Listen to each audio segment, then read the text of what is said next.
Pernah nggak sih ngerasain momen ini? Udah malam, kita masih sibuk balesin kerjaan di HP, tiba-tiba anak kita udah siap dengan mushaf di tangannya. Haha, situasi yang kayaknya akrab banget ya buat banyak orang tua di zaman sekarang. Coba deh bayangin pemandangannya, anak kita duduk di sana, Al-Qurannya udah kebuka, mungkin nungguin kita.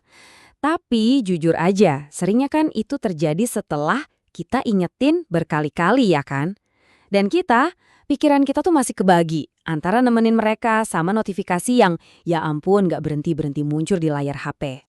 Tanpa sadar, kita sering banget bilang, ngajinya jangan lama-lama ya, besok kan sekolah.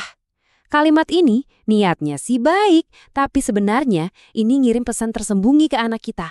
Al-Quran itu cuma satu lagi tugas di daftar harian, bukan sebuah momen berharga yang harusnya kita nikmati bareng-bareng. Nah, disinilah kita masuk ke jantung permasalahannya. Ini adalah dilema keluarga modern, perjuangan buat memprioritaskan Al-Quran di tengah lautan notifikasi dan tuntutan hidup yang rasanya nggak ada habisnya. Tentu aja kita pengen anak kita deket sama Al-Quran. Pasti. Tapi di saat yang sama, kita juga dorong mereka buat sukses di sekolah, les musik, atau olahraga. Tanpa sadar, kita udah naruh Al-Quran di level yang sama dengan les-les lainnya. Cuma satu lagi skill yang harus dikuasai. Karena kita khawatir anak kita ketinggalan secara spiritual, reaksi pertama kita biasanya apa? Dorong lebih keras. Target hafalan ditambahin, kalau ada salah baca koreksinya jadi lebih tegas. Niat kita tuh baik banget loh, tapi tanpa sadar kita malah menciptakan tekanan yang justru bisa bikin mereka menjauh. Sekarang, coba deh kita lihat lebih dekat dampaknya ke anak kita. Apakah kita sedang menciptakan sebuah tugas yang membebani atau justru sebuah pengalaman yang memperkaya jiwa mereka? Bedanya tuh kayak langit dan bumi. Saat Al-Quran jadi tugas, kita lihat muka mereka tegang, bacanya buru-buru, pengen cepet selesai. Tapi saat itu jadi sebuah pengalaman yang muncul adalah senyum bangga dan semangat buat belajar lebih baik lagi. Dan ini dia poin kuncinya. Seringkali masalahnya itu bukan di kecerdasan atau bakat si anak, tapi tentang atmosfer yang kita sebagai orang tua ciptakan di rumah. Lingkungan inilah yang jadi pondasi hubungan mereka sama Al-Quran. Psikologinya sebenarnya simpel banget.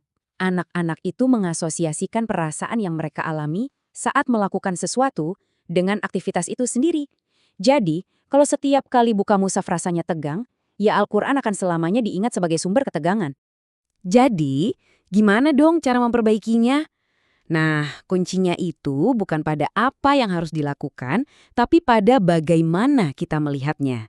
Kita perlu mengubah cara pandang kita dari sebuah tekanan menjadi sebuah undangan yang tulus. Coba kita mundur sebentar ke awal. Wahyu pertama yang turun itu Iqra, bacalah. Ini adalah sebuah ajakan yang lembut loh. Sebuah panggilan untuk belajar dan menemukan, bukan perintah untuk mencapai target di bawah ancaman. Allah sendiri menggambarkan Al-Quran sebagai petunjuk dan rahmat. Nah, kalau sumbernya saja penuh dengan kasih sayang, masa sih cara kita memperkenalkannya ke anak-anak kita malah penuh dengan paksaan? Harusnya dengan kelembutan juga kan? Ayat yang sering kita baca buat nguatin diri sendiri ini, ternyata ini juga prinsip parenting yang luar biasa. Anak-anak kita punya kapasitas dan ritme mereka masing-masing. Tugas kita itu memahami mereka, bukan malah memaksakan standar kita ke mereka. Oke, sekarang kita bahas yang praktisnya ya. Gimana caranya menerapkan ini semua di tengah kesibukan kita sehari-hari.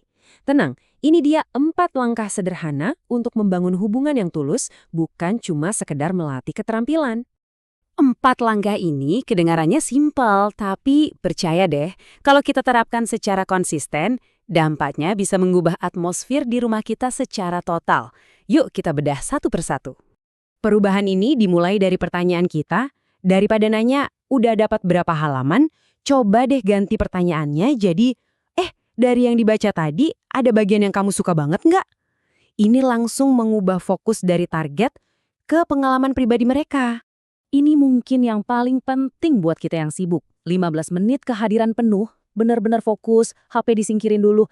Itu jauh lebih powerful daripada 1 jam, tapi pikiran kita kemana-mana. Momen singkat yang berkualitas inilah yang bakal mereka ingat selamanya.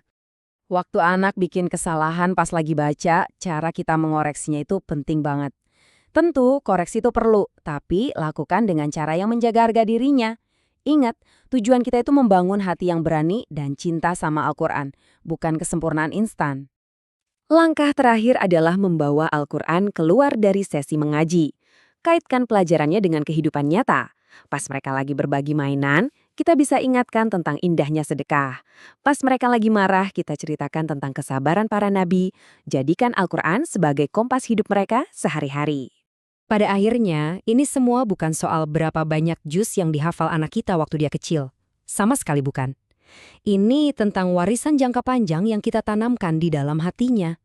Karena pada akhirnya akan paling nempel di hati mereka itu bukanlah jumlah hafalan, melainkan perasaan yang mereka bawa setiap kali membuka mushaf. Rasa aman, rasa nyaman, dan rasa dicintai saat berinteraksi dengan Al-Quran, itulah warisan sejati yang akan bertahan seumur hidup mereka. Jadi, mari kita akhiri perbincangan ini dengan satu pertanyaan untuk kita renungkan baik-baik. Bertahun-tahun dari sekarang, saat anak kita udah dewasa, kenangan apa sih yang kita ingin mereka bawa? Apakah kenangan tentang target dan tekanan? Atau kenangan hangat tentang momen tenang membaca kitab Allah bersama orang yang paling mencintai mereka di dunia? Pilihan itu ada di tangan kita sekarang.